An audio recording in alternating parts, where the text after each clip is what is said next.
الرجیم بسم اللہ الرحمن الرحیم نحمدہ ونصلی علی رسولہ الکریم قال اللہ سبحانہ وتعالی فی القرآن المجید وقولہ الحق بسم اللہ الرحمن الرحیم انا علینا للہدی وانا لنا للآخرۃ والاولی صلوات بھیجے محمد وعلی محمد پر۔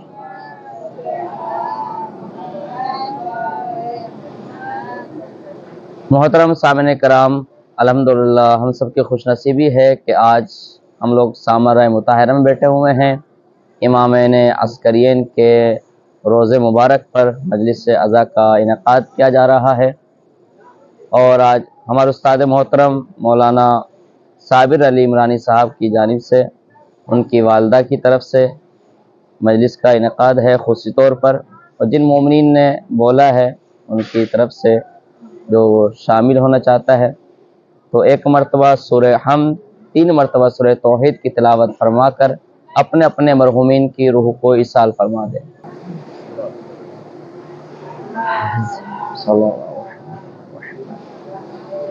زائرین کرام، الحمدللہ ہمارا سفر عشق و معرفت مسلسل آپ دیکھ رہے ہیں کہ زیارات پر آپ لوگ ہیں، عبادتیں انجام دے رہے ہیں، زیارتیں کر رہے ہیں۔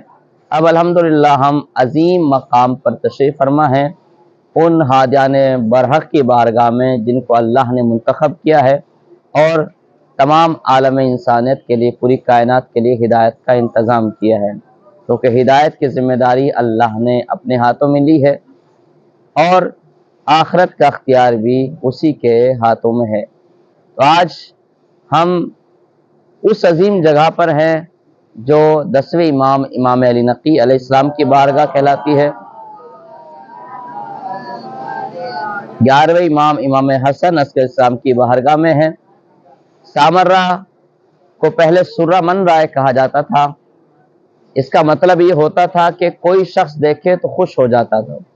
یہاں کے مناظر اتنے اچھے ہوتے تھے، یہاں کے منظر اتنے دلکش ہوتے تھے، اور یہاں کی آب و ہوا اور یہاں کے جو منطقے اور جگہ تھی وہ اتنے اچھی اور سرسبز و شاداب ہوا کرتی تھی کہ بادشاہ حاکم ادھر شکار کرنے کے لیے آیا کرتے تھے، سیر و تفریح کے لیے آیا کرتے تھے۔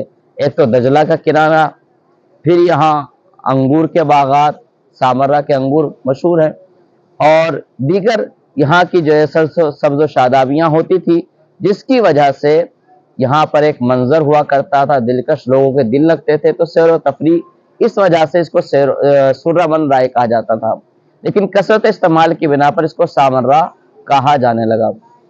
لیکن جب ائمہ علیہ السلام کی یہاں پر تدفین ہو گئی، جگہ یہاں پر امام کو دفن کر دیا گیا، تو پھر سامرہ مطہرہ ہو گیا، جو طیب و طاہر ہستیاں یہاں پر جب دفن ہو گئی۔ لیکن ابھی تک جو آپ نے زیارتیں کی ہیں، ان زیارتوں میں اور اس زیارت میں بڑا فرق ہے۔ فرق کیا ہے؟ جتنے آپ کربلا گئے، نجف گئے، کاظمین گئے، مدائن گئے اور دیگر زیارتیں آپ نے کی ہیں، ان زیارتوں میں اور سامرہ کی زیارتوں میں بڑا فرق ہے۔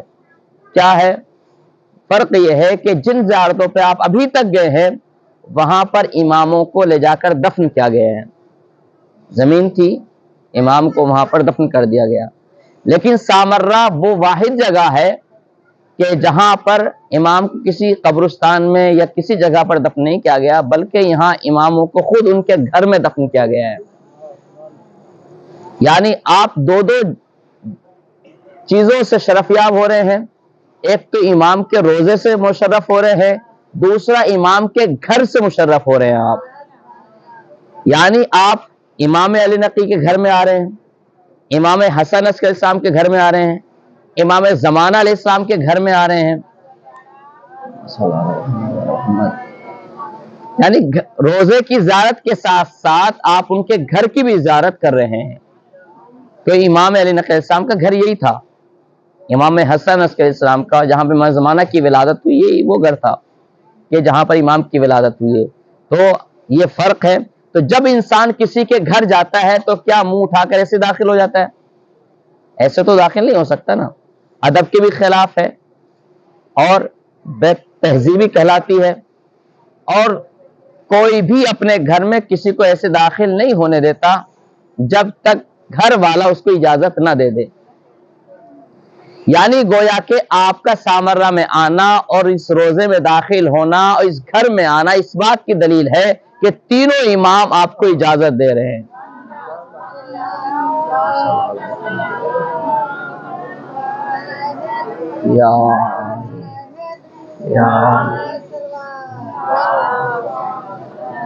یا لفظوں کو بدل کر یہ کہہ دوں کہ یہاں پر آپ جب آ رہے ہیں تو کسی اور کے مہمان نہیں، امام زمانہ علیہ السلام کے مہمان بن رہے ہیں.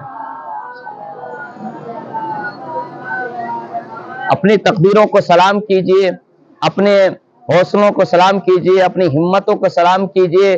یقین جانے اگر کوئی ہمیں لاکھوں کروڑ روپے دے اور کہے اس طریقے سے آپ کو سفر کرنا ہے تو انسان اپنے چین اور سکون کو ایسے برباد نہیں کر سکتا.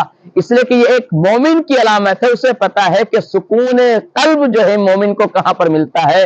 ان دنیاوی آسائشوں میں رہنا یہ سکون نہیں کہلاتا، بلکہ ذہنی اور دلی سکون اس کو وہی ملتا ہے جہاں پر اس کے امام کے قدم مبارک سے جاتے ہیں. عزیزان گرامی، اس سے بڑی اور کوئی سعادت کی بات نہیں ہو سکتی. اور یاد رکھیں کہ ہم لوگ آئے ہیں اور امام کی بارگاہ میں ہیں. امام زمانہ علیہ السلام نے ہمیں بلایا ہے اور یہ ہم سب کی معراج ہے کہ ہم یہاں پر ہیں. کہاں پر؟ سامرہ مطہرہ میں. آپ اندر جائیں گے، ایک بڑی سی آپ زری کے اندر جب دیکھیں گے وہاں پر 4 قبریں ہیں. امام علی نقی علیہ السلام، امام حسن عسکری علیہ السلام، اور جناب نرجس خاتون امام زمانہ کی والدہ، اور جناب حکیمہ خاتون جو امام حسن عسکری السلام کی پھوپھی ہے. یہ 4 قبریں ہیں اس کے اندر. اور وہیں سے آپ جب داخل ہوں گے اندر سے تو آپ دیکھیں گے سرداب میں رجانے کا راستہ ہے. پوچھ لیجئے گا خواتین خاص طور سے سرداب، تو وہاں سے وہ جگہ جہاں سے امام زمانہ علیہ السلام نے غیبت صغریٰ اختیار کی تھی. اللہم صلی علی محمد. تو اب آپ دیکھیں کہ بس ایک سوچنے کی بات ہے. سب کیا ہو رہے تھے کہ ہمیں کربلا جانا ہے، ہمیں کربلا کی زیارت کرنی ہے. امام حسین علیہ السلام کا کرم تو دیکھیے کہ اس نے کہا میرے زائر تم میری زیارت کے لیے آ رہا ہے، تو اپنے گھر سے قدم نکال رہا ہے، تو میرے در پہ آنا چاہتا ہے، تو سنو تم میری زیارت کے لیے آ رہے ہو، میں تمہیں اپنی زیارت کے صدقے میں تمہیں علی کی بھی زیارت کراؤں گا، تمہیں حسن عسکری کی بھی زیارت کراؤں گا، تمہیں علی نقی کی بھی زیارت کراؤں گا، تمہیں موسیٰ کاظم کی زیارت کراؤں گا، تمہیں محمد تقی کی زیارت کراؤں گا، تمہیں محمد سلمان محمدی کی زیارت کراؤں گا، تمہیں آدم کا مقام بھی دکھاؤں گا، تمہیں نوح کا مقام بھی دکھاؤں گا، تمہیں یونس کا مقام بھی دکھاؤں گا، تمہیں ایوب کا مقام بھی دکھاؤں گا. یعنی چلے تھے تنہا حسین کی زیارت کے لیے، لیکن وارث انبیاء نے ہمیں تمام زیارتوں سے مشرف کر دیا ہے. صلوات بھیجے محمد وآل محمد پر. عزیزان گرامی، یہ صدقہ ہے اور تصدق ہے زیارت امام حسین علیہ السلام کا. آپ دیکھیں بہرحال ماحول نہیں ہے، لیکن ایک زیارت سے استفادہ کرتے ہوئے آگے بڑھتا ہوں. یاد رکھیے گا آپ کا مرتبہ اتنا بلند ہے کہ اس کو کوئی چھو نہیں سکتا. آپ کیا ہیں؟ زائر امام حسین علیہ السلام. یہ وہ عظیم منصب ہے کہ جس کا کوئی ثانی نہیں ہے. ابھی تک آپ کیا تھے؟ آپ ڈاکٹر منصور یہی کہتے تھے، لیکن جب آپ زیارت کر کے واپس جائیں گے تو لوگ کیا کہیں گے؟ وہ دیکھو زائر امام حسین آ رہا ہے، امام حسین کا زائر منصور. یہ لقب، یہ ٹائٹل، یہ منصب کس کے صدقے میں ملا؟ امام حسین کے صدقے میں. یعنی آپ کی شناخت اب اس سے نہیں ہوگی بلکہ اس سے ہوگی کہ حسین کا زائر آ رہا ہے. توجہ ہے؟ یعنی اس سے بڑا اور منصب کیا ہو سکتا ہے؟ جابر بن عبداللہ انصاری 5 اماموں کا دور دیکھا، معصومین کے دور میں رہے، عظیم صحابی ہیں، ہر امام نے بڑھ کر احترام کیا ہے، اور رسول کے امین کو جابر بن عبداللہ انصاری کہتے ہیں. یاد ہے کیا کہا کہ اے جابر تم میرے 5ویں بیٹے باقر کے دور میں ہوں گے، میرا سلام جا کر کہنا. اب جابر کی آنکھوں کی بینائی جا چکی ہے، بڑھاپے کا عالم ہے، لیکن عشق محمد و آل محمد اتنا دل لبریز ہے کہ مدینہ کی گلیوں میں آواز دیتے ہوئے پھر رہے ہیں، این الباقرو این الباقرو این الباقرو. ایک مرتبہ ایک بچہ باہر نکلا اور کہا اے میرے نانا کے صحابی جابر کیا کہہ رہے ہو؟ کہا کہ میں باقر کو تلاش کر رہا ہوں. کہا اے جابر میرے نانا نے تمہیں کچھ امانت دی تھی. ایک مرتبہ کہا ادھر آؤ, بچے کو سینے سے لگایا, سینے سے لگانے کے بعد خوشبو رسالت کو محسوس کیا. اب جیسے محسوس کیا عزیزان گرامی, پتہ چلا امامت کی خوشبو رسالت سے ملتی ہے. فوراً کہا تمہارے نانا نے سلام بھیجا ہے. محمد باقر نے کہا علیہ السلام. اب سمجھے اتنا عظیم صحابی ہونے کے بعد اس کا مرتبہ کتنا بلند ہوگا, توجہ چاہتا ہوں. لیکن جب امام حسین کی شہادت ہوئی, فوراً اپنے غلام سے کہا مجھے کربلا لے کر چلو, مجھے کربلا لے کر چلو, مجھے کربلا. کہا آپ کیسے پہچانو گے, آپ کو دکھائی نہیں دیتا؟ کہا میں نے برس رسول کی رسالت میں, ان کی بارگاہ میں زندگی بسر کی ہے, میں جانتا ہوں حسین کی خوشبو کیا ہے, رسول کی خوشبو کیا ہے. بیابان میں لے جا کر چھوڑا, ایک مرتبہ قبر پر جا کر گرا دیا اور گریا کرنا شروع کر دیا. یہ جابر ایسے نہیں آ رہے تھے, بلکہ جابر سمجھتے تھے کہ میں سب سے پہلے حسین کی زیارت کرنے جاتا ہوں, کہ کیوں جب روز قیامت زائرین کی فہرست بنائی جائے تو کسی اور کا نام نہ لکھا جائے, سب سے پہلے جابر ابن عبداللہ انصاری کا نام لکھا جائے. تو آپ کتنے بھی بڑے عالم ہوں, آپ کتنے بڑے جو ہے عہدے پر ہوں, آپ نے بڑی نیکیاں کی ہوں, کیوں ایک استفادہ کرتے ہوئے, کیوں اس لیے کہ روز قیامت ہر انسان سے حساب ہونے والا ہے, دو شخص سے حساب نہیں ہوگا. آیت اللہ جعفر شوستی لکھتے ہیں, وہ کہتے ہیں کہ دو انسان سے حساب نہیں ہوگا. مجتہد لائن میں ہے, علامہ لائن میں ہے, فقیہ لائن میں ہے, اپنے نام اعمال حساب کتاب دے رہا ہے, دو لوگوں سے حساب نہیں ہوگا. وہ کون سے ہیں؟ کہا کہ جب لائنیں لگی ہوئی ہوں گی تو فرشتے تلاش کر رہے ہوں گے. کسے؟ کہا کہ کہاں ہے زائر حسین, این زائر الحسین. صفوں سے نکالیں گے, چنیں گے اور ڈائریکٹ جنت میں داخل کر دیں گے. دوسرا کون ہے؟ این ذاکر الحسین, ذاکر حسین کہاں ہے؟ ان کو صفوں سے نکالیں گے, بغیر حساب و کتاب کے جنت میں داخل کر دیں گے. پتہ یہ چلا کہ آپ حسین کی زیارت کے لیے آئے ہیں, حسین نے تمہاری دنیا کی بھی ذمہ داری لی ہے, تمہاری آخرت کی بھی ذمہ داری لے لی ہے. ایک صلوات بھیجے محمد و آل محمد پر. عزیزان گرامی, اس سے بڑا مرتبہ اور کیا ہو سکتا ہے آپ کا؟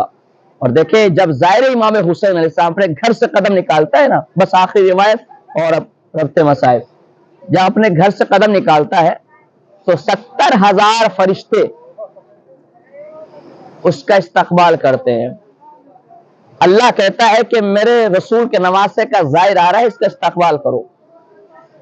جب یہ زائر امام حسین قبر امام حسین پر پہنچ جاتے ہیں, فرشتے دعا کے لیے ہاتھوں کو بلند کرتے ہیں, پروردگار کیا ہماری ڈیوٹی ختم ہو گئی, ہماری نوکری ختم ہو گئی, ہم واپس آ جائیں؟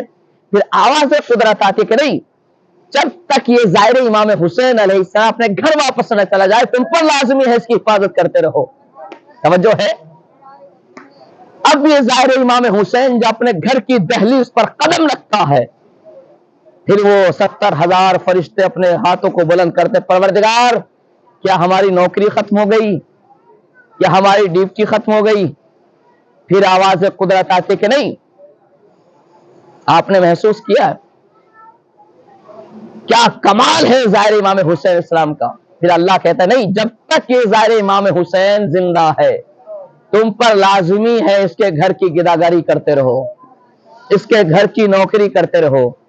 آپ بڑے خاموشی سے بیٹھے ہوئے ہیں, تاریخ کائنات میں مجھے صرف 2 در ایسے نظر آئے ہیں جہاں فرشتے گداگری کرتے ہوئے نظر آتے ہیں. ایک در کو محمد و آل محمد کہتے ہیں, دوسرے در کو زائر امام حسین علیہ السلام کہتے ہیں. ایک صلوات بھیجے محمد و آل محمد. کتنا مرتبہ ہے آپ کا, محسوس کیجئے کس کمال اور بلندی پر حسین نے لا کر کھڑا کر دیا آپ کو.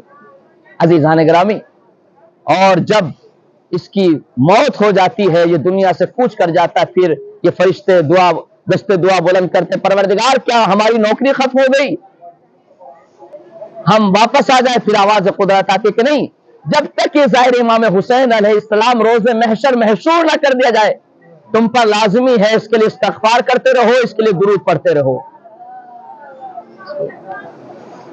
آپ نے سوچا چلے تھے ہم کسی غریب دیار سے غریب کربلا کی زیارت کے لیے, اور حسین ابن علی نے ہم گنہگاروں کو اس منزل پر پہنچا دیا. کہ ہم جب اس دنیا میں رہتے ہیں تو ہمارے آفات سے محفوظ رکھتا ہے، فرشتے ہماری حفاظت کرتے ہوئے نظر آتے ہیں۔ جب اس دنیا سے جانے لگتے ہیں تو ساقی کوثر جانے کوثر لے کر آتا ہے، اور جب قبر میں پہنچتے ہیں تو حسین ابن علی زیارت کے لیے تشریف لائے آتے ہیں۔ صلوات بھیجئے محمد وآل محمد پر۔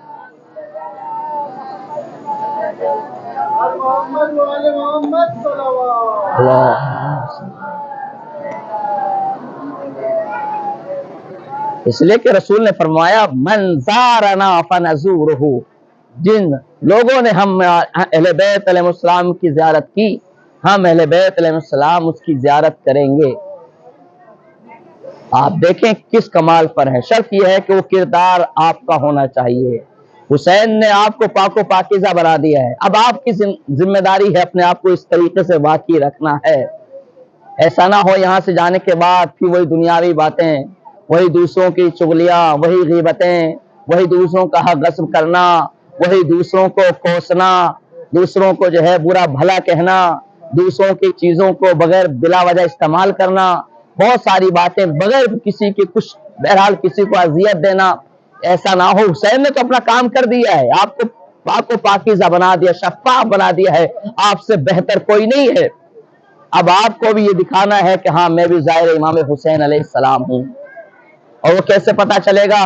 جب آپ کے اندر کوئی چینجنگ ہو، تبدیلی ہو، لوگ دیکھتے ہی کہیں جب یہ زیارت پہ نہیں گئی تھی تو ایسی تھی، اب زیارت سے آئی ہے تو حسین نے اس کو بدل کر بھیجا ہے۔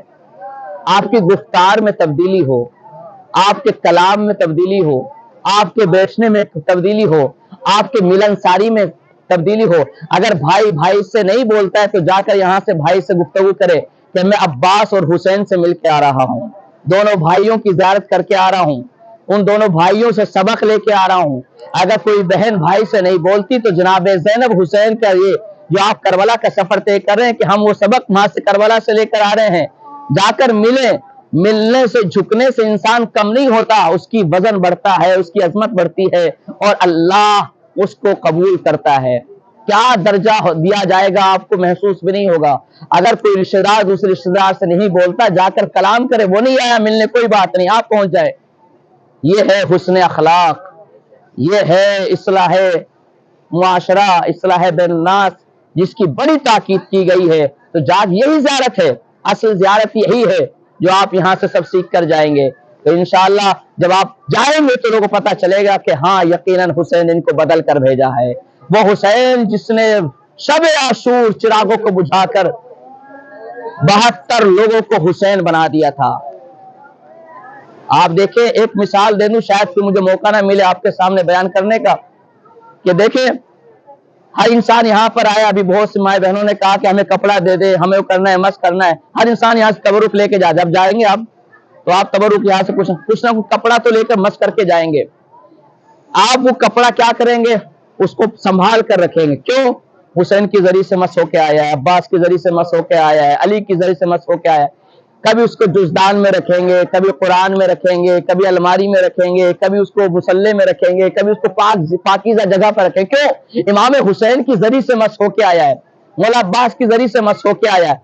آپ ذرا انصاف سے، اگر وہ کپڑا کسی سے چھٹ کر زمین پر گر جائے تو آپ کے تیور بدل جائیں گے کہ آپ کو تمیز نہیں ہے، آپ نے زمین پر گرا دیا ہے۔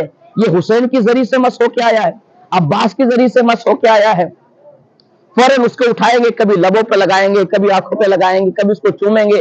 کیوں؟ کیونکہ حسین کی ذریعے سے مس ہو کے آیا ہے۔ ایک دکان سے آپ نے بے جان کپڑا خریدا جس کی کوئی قیمت نہیں تھی، اس کو آپ نے ذریعے سے مس کیا، اس کی عظمت اتنی زیادہ ہو گئی، کبھی آنکھوں سے لگا رہے ہیں، کبھی لبوں سے لگا رہے ہیں، کبھی قرآن میں رکھ رہے ہیں، کبھی جزدان میں رکھ رہے ہیں، یعنی اتنی عظمت اور اتنی ویلیو ہو گئی۔ جب ایک بے جان کپڑا ان سے مس ہو کر اتنا عظیم بن جائے گا تو آپ مومنین جب ان ذریعے سے مس ہو رہے ہیں، اپنے کو مس کر رہے ہیں، تو لہٰذا اپنے کو نجاستوں سے دور رکھنا ہے، غلاظتوں سے دور رکھنا ہے، چونیوں سے دور رکھنا ہے، غیبتوں سے دور رکھنا ہے، تمام ان نحوستوں سے دور رکھنا ہے۔ تو اس کا مطلب یہ ہے کہ آپ ذریعے سے مس ہو کر باعظیم بن کر جا رہے ہیں۔ آپ دیکھیں گے زائرین آئیں گے، آپ کا ہاتھ چومے گا، کوئی پیشانی چومے، کیوں؟ وہ آپ کو نہیں چوم رہا ہے، اس کو پتا ہے یہ ہاتھ حسین کی ذریعے سے مس ہو کے آ رہا ہے، یہ ماتھا حسین کی ذریعے سے مس ہو کے آ رہا ہے۔ یہ تصورات ہیں عزیزان گرامی۔ تو آج ان دو اماموں کی بارگاہ میں ہیں جنہوں بڑی کوششیں کی ملعونوں نے کہ امام کو قید بند میں رکھا گیا نا، امام کا نام کیا؟ حسن عسکری لقب ہے۔ عسکری کے معنی کیا؟ لشکر والا۔ بس بہت ساری باتیں بیان کرنی تھی، وقت کیونکہ کم ہے۔ عسکری کے معنی کہ لشکر والا۔ کیا امام کے پاس کوئی لشکر تھا؟ امام کو میں نے بتایا تھا کہ بنی عباس کا پائتخت بغداد میں تھا، فوجی چھاونی سامرہ میں تھی، تو امام کو لا کر یہ فوجی چھاونی کے درمیان رکھا گیا تھا قید و بند میں، تاکہ کوئی شیعہ ان سے نہ مل سکے، کوئی مومن ان سے ملاقات نہ کر سکے، یہ اپنی فیملی سے ملاقات نہ کر سکے، فیملی سے دور رکھا۔ کیوں؟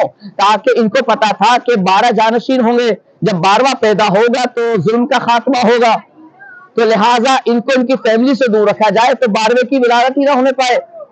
جیسے فرعون نے چاہا تھا کہ موسیٰ پیدا نہ ہو، 70,000 بچوں کا قتل کرا دیا، لیکن اللہ جسے روشن کرنا چاہتا ہے اسے بجھا کون سکتا ہے؟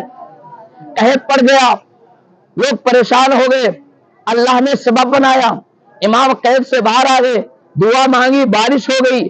اب جب لوگوں نے دیکھا امام کے ہاتھوں سے معجزہ ہو گیا، اب بادشاہ کی حاکم کی ہمت نہ پڑی کہ قید میں ڈال دے، اللہ نے سبب بنا دیا، فوراً کہا اپنی فیملی میں چلے جائیے۔ اللہ نے جسے وسیلہ بنایا، امام زمانہ کی ولادت ہوئی۔ عزیزان گرامی، لیکن جب امام کی ولادت ہوئی تو امام اپنے خاص صحابیوں سے بتاتے تھے، 70 سال غیبت صغریٰ میں رہے نا امام، کون؟ امام زمانہ علیہ السلام، تو بتاتے یہ بچہ جو تم دیکھ رہے ہو نا ٹہل رہا ہے میرے صحن میں، یہ تمہارا وقت کا امام ہوگا۔ مولا یہ کہ ہاں یہ 5 سال کی عمر کیسے پتا چلے؟ پھر جب امام کا انتقال ہوا ہے تو امام کی نماز جنازہ امام ہی پڑھاتا ہے، تو جعفر کو تیار حکومت نے کیا، ان کے بھائی کو، امام حسن عسکری کے بھائی کو تیار کیا کہ ہم تمہیں عہدہ دیں گے، یہ کریں گے، تم وہ کرو، تم اپنا نیابت کا ولی عہدی کا اعلان کر دو، تو نماز جنازہ پڑھاؤ۔ جب وہ کھڑے ہوئے تو ایک بچہ صفوں کو چیرتا ہوا آیا، دامن کو پکڑا اور کہا چچا جان آپ کو پتہ نہیں ہے کہ امام کی نماز امام ہی پڑھاتا ہے؟ تو فوراً کہا فرزند رسول بسم اللہ آئیے۔ تو امام زمان جب نماز پڑھائی تو تب حکومت کی آنکھیں کھلی کہ بچہ تو پیدا ہو گیا۔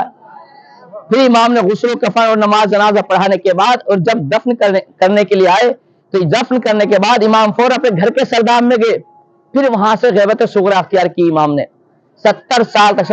غیبت صغریٰ کا مطلب کیا ہے؟ امام کے 4 خاص نائبین تھے، حسین بن روح، محمد بن عثمان، عثمان بن سعید، 4 امام کے خاص نائبین تھے، یہ ان کے ذریعے سے امام پیغامات پہنچاتے تھے اپنے شیعوں تک۔ امام سب سے ملتے نہیں تھے، یہ امام سے پوچھتے تھے، شیعوں تک پیغام پہنچاتے تھے، یہ تھی غیبت صغریٰ۔ لیکن امام اس وقت غیبت کبریٰ میں ہے، امام سے کوئی ظاہراً ملاقات نہیں کرتا۔ جتنے بھی علماء مومن کی ملاقاتیں ہوتی ہیں وہ شکل کے ذریعے سے نہیں ہوتی کہ یہ امام ہے مل رہے ہیں، امام کسی شکل میں کسی وسیلے سے امام ان کی مدد کر دیتے ہیں، تو گویا یہ امام کی ایک ملاقات ہو جاتی ہے۔ سمجھ رہے ہیں آپ؟ اگر کوئی امام کے دیکھنے کا دعویٰ کرے امام زمانہ کو میں نے دیکھا ہے، ایسا تھا، چہرہ ایسے، گال ایسے تھے، ناک ایسی تھی، تو وہ جھوٹا ہے۔ خیر، تو یہ ہوا ماجرا۔ تو یہاں امام پر جو ظلم ڈھائے گئے، پھر امام کو زہر دیا گیا۔ بیٹا گھر میں موجود ہے لیکن حکومت کی خاطر امام قریب نہیں آ سکتے، وہ امام کتنا مجبور ہوگا ذرا سوچیں۔ امام زمانہ علیہ السلام اپنے باپ کے جنازے پر بھی امام ایڈیا رگڑ رہے ہیں، زہر اپنا اثر دکھا رہا ہے۔ پانی منگایا، غلام نے پانی دیا تو امام سے پانی نہ پیا گیا، کربلا والوں کی پیاس کو یاد کر کے پانی کو واپس کر دیا کہ میرے جد حسین کو پیاسا ذبح کیا گیا تھا، اللہ کی مرضی یہی ہے کہ میں بھی پیاسا ہی مروں۔ امام نے پیاس کے عالم میں دم توڑا ہے۔ ارباب اعضاء، مولا آپ کی بارگاہ میں بیٹھے امام زمانہ ہمارے پرسے کو قبول کر لیجئے گا۔ امام کو غسل بھی دیا گیا، کفن بھی دیا گیا، بڑی شان سے حکومت نے جنازہ بھی اٹھایا اور دفن کر دیا گیا، لیکن ایک بیٹا اتنا مجبور تھا، کربلا کے میدان میں سامنے لاشیں پڑے ہوئے تھے، بیٹا دیکھ رہا ہے، سب نے اپنے لاشوں کو دفن کر دیا، نہیں کہ میرا بابا کا لاش ایسے ہی پڑا ہوا ہے۔ اور باب اعظم ایک روایت پڑھوں گا اور آپ کی زحمت تمام ہے۔ امام زمانہ علیہ السلام آج بھی خون کے آنسو روتے ہیں۔ زیارت نہائیہ کے جملے ہیں کہ میرا مولا مصلی سے اس وقت تک نہیں اٹھتا جب تک خون کے آنسو نہ رو لے۔ کربلا کی مصیبت کو یاد نہ کر لے؟ کیا ہے زیارت نایہ کہ میرا سلام ہو اس جد مظلوم پر کہ جس کا لاشا نہ زمین پر تھا نہ زمین پر بلکہ تیروں پر معلق ہو گیا تھا۔ میرا سلام ہو اس رخساروں پر جو رخسار جو کبھی نیلے ہوتے تھے، سکینہ کو تماچے اتنے مارے جاتے تھے کہ کبھی رخسار کالے ہوتے تھے کبھی نیلے پڑ جاتے تھے۔ کہ میرا سلام ہو ان سروں پر جن کو کوفہ سے شام پھرایا گیا بازاروں میں۔ ارباب اعضاء آیت اللہ ہندی نے جب یہ روایت پڑھی تو انہوں نے کہا کہ یہ کیسے مصیبت ہے جو امام زمانہ کو آج تک خون کے آنسو رلاتی ہے۔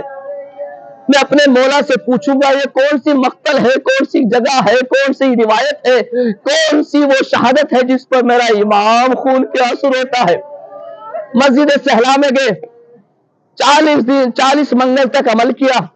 آخری دن جب ملاقات ہوئی امام نے پوچھا آیت اللہ ہندی خیریت ہے، کیوں بلایا ہے؟ کہا مولا میں نے پڑھا ہے کہ آپ مصلی سے اس وقت تک نہیں اٹھتے کہ جب تک کہ کربلا والوں کی مصیبت تو خون کے آنسو نہ بہلے۔ یا امام زمانہ تیرے گھر میں مجلس ہو رہی ہے، ہمارے پرسے کو قبول کر لیجئے گا۔ نہ جانے کس کے پہلو میں بیٹھا میرا امام پرسہ لے رہا ہو۔ ارباب اعضاء جیسے ہی آیت اللہ ہندی نے کہا مولا نے زارو قطار رونا شروع کر دیا۔ مولا سے بولا نہ گیا، مولا کی ہچکیاں بن گئی۔ ایک مرتبہ اس نے کہا مولا مجھے معاف کر دیا، ہاتھوں کو جوڑا، مولا کوئی گستاخی ہو گئی، مولا میں نے کوئی گستاخی کر دی ہے، مولا بتا دیجئے۔ مولا سے بولا نہیں جا رہا ہے، مولا دھاڑے مار کر رو رہے ہیں۔ ایک مرتبہ کہ اچھا مولا میں بیان کرتا ہوں، آپ گردن سے اشارہ کر دیجئے گا کہ یہ مصیبت آپ کو خون کے آنسو رلاتی ہے۔ ایک مرتبہ کا مولا اکبر کے سینے برچی کا پھل توڑا گیا کہ آپ کو یہ مصیبت رلاتی ہے۔ مولا نے گردن کو ہلایا نہیں۔ مولا 6 ماہ کے بچے علی اصغر کے گلے پر 3 بھال کا تیر مارا گیا کہ آپ کو یہ مصیبت رلاتی ہے۔ مولا نے گردن کو ہلایا نہیں۔ کہا مولا عباس کے جیتے جی بازو کاٹ دیے گئے کہ آپ کو یہ مصیبت رلاتی ہے۔ مولا نے گردن کو ہلایا نہیں۔ کہا مولا 13 ضربوں سے حسین کے گلے کو کاٹا گیا کہ آپ کو یہ مصیبت رلاتی ہے۔ مولا نے کہا نہیں، جب ساری مصیبتیں بیان کر دی نا، ایک مرتبہ ہاتھوں کو جوڑا، مولا آپ وہ کون سی مصیبت ہے آپ خود ہی بتا دیجئے۔ ایک مرتبہ امام زمانہ سینے پہ ہاتھ رکھ کر کہتے ہیں آیت اللہ ہندی مجھے خون کے آنسو مصیبت رلاتی ہے۔ ارے 700 کرسی نشین بیٹھے ہوئے تھے، شرابیوں کا دربار تھا۔ ارے علی کی بیٹی زینب کو شرابی آواز دے رہا تھا علی کی بیٹی زینب کو لایا جائے، حسین کی بہن۔ ارے ہمارے لیے یہی مرنے کا مقام، ننگے سر زینب شرابیوں کے دربار۔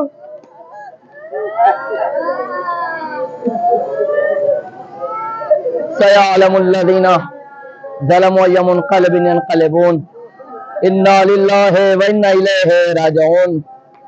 بار الہ پاک